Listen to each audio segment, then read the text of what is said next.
know. Oh Lord, deliver me from the storm of this country. Oh Lord, deliver my household. Deliver my life from the storm of this country. When you are saying a prayer, you begin to shake. Lifting your hand. Lifting your hand. Oh Lord, please. Oh Lord, please. Upon my household. Upon my wall. Oh Lord, deliver me. Jesus Christ. You are going to shout. Over Jesus Christ to live. Everyone searching for power. Everyone that is searching for power. Oh Lord, let them die.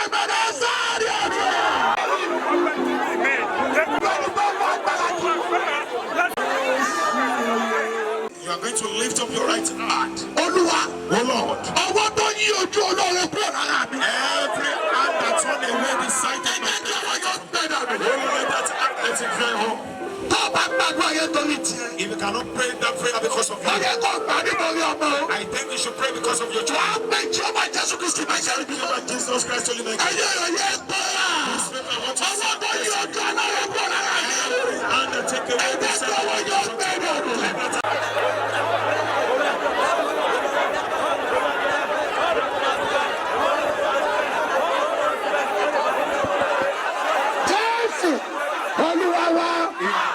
I declare this night that your goodness that is in those that are searching for the treasure of your life. Is that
gbogbo àwọn oníwàásù tó dúró lórí òkè yìí ló sọ nípa ti ebi tí ń bẹ ní orílẹ̀-èdè yìí, ṣùgbọ́n ìwọ Ọlọ́run tó ń sọ àwọn ọ̀rọ̀ náà jáde ó ní níwòye ọ̀la ìjẹ́ kí a tó rí ọjọ́ 21 Olúwa ìṣẹ̀lẹ̀ ìyanu ayọ̀ èyí tí ojú òrì tí ẹni ó máa sọ, èyí tí ó polówó ògbó àyẹ̀wò ọmọ rẹ ọ̀run fi sì wọ́n lọlé. Ìyanu yóò ṣẹlẹ̀ nínú ayé yín. Ìyanu yóò ṣẹlẹ̀ nínú ayé yín. Ìyanu yóò ṣẹlẹ̀ nínú ayé yín. Ìyanu yóò ṣẹlẹ̀ nínú ayé yín. Gbogbo ẹ̀yin tẹ́ wá gbọ́ ọ̀rọ̀. Ní abẹ́ ọ̀rọ̀ yìí ní orúkọ Jésù, àwọn ògo tí ẹ wá fi ìpàdé ìbéèrè bí wọ́n ṣe sọ sí yín lẹ́nu tẹ́ padà sọ, àwọn àdúrà tó ń gbà tẹ́ ṣàmì sí, ògo wọn dé ẹ̀mí pín kò ní jẹ́ ti yín. Nínú ògo tí ẹ wọ̀ ẹ ò ní fi àìsàn wọ̀. Ìdààmú pàdé nínú ògo náà, ìṣòro ò ní kọjú sí yín. Ìmọ́lẹ̀ Ọlọ́run yóò tàn fún yín, ọkàn yín yóò balẹ̀. Ohun gbogbo tí ẹ̀yin fẹ́ ní ìrọ̀rùn ọ̀run yóò fi lé yín lọ́wọ́.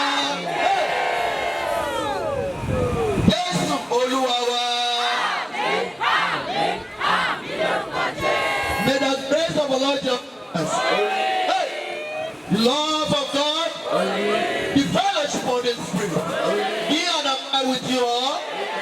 Lord, your children started, and by your grace, O Lord, they come to a conclusive end, of which you grant them the privilege to be part of this revival. Lord, I pray, everything that needs in their life will be revived in Jesus' name. Their business will resuscitate. Their joy will be resuscitated. Their glory will be known. There will not be any problem in Jesus' name. Every trouble will disappear. Those who are willing for the growth of their business or want to travel out of this country, every direction your children are channeling their prayer, all their voice will be heard above in Jesus' name. And divinely, you will make them to give their testimony. They will be the first to give testimony. It shall be well with you all.